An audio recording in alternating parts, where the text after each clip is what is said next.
কখনো কখনো সাহায্যের একটি মূল্যবান হাত আমাদের খুবই প্রয়োজন হয়, কিন্তু অহংকারের কারণে সেই হাতটিও ধরতে পারি না।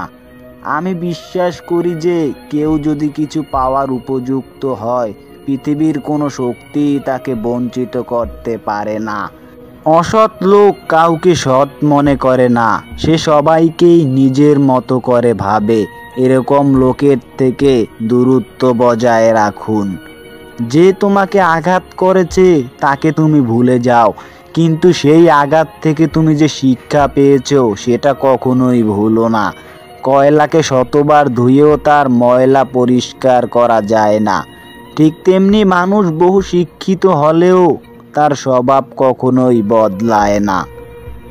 জীবন বড় কঠিন, তবুও মানুষকে মেনে নিতে হয়। জীবন খুব কঠিন, তবুও বেঁচে থাকতে হয়। ভালোবাসা খুব কষ্টের, তবুও মানুষ ভালোবাসার পেছনে ছুটে বেড়ায়। পৃথিবী অনেক মায়ার, তবুও এই পৃথিবীকে ছেড়ে চলে যেতে হয়। মৃত্যু এত যন্ত্রণাদায়ক, তবুও তাকে বরণ করে নিতে হয়।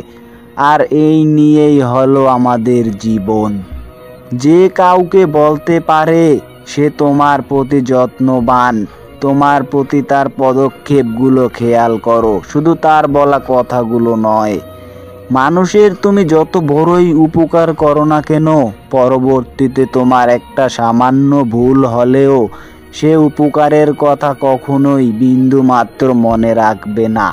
জীবনে কখনো কখনো কারো জন্য থেমে থাকে না, কিন্তু কারো জন্য জীবনকে থামিয়ে রাখার নামেই হচ্ছে বোকামি।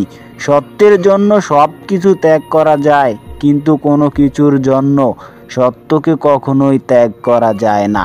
কষ্ট পেয়েও প্রতিবাদ না করে চুপ থাকে যারা, তাদেরকে দুর্বল ভাবার কোনো কারণ নেই, কারণ এটা হলো তাদের মা বাবার দেওয়া খুব ভালো একটা শিক্ষার পরিচয়।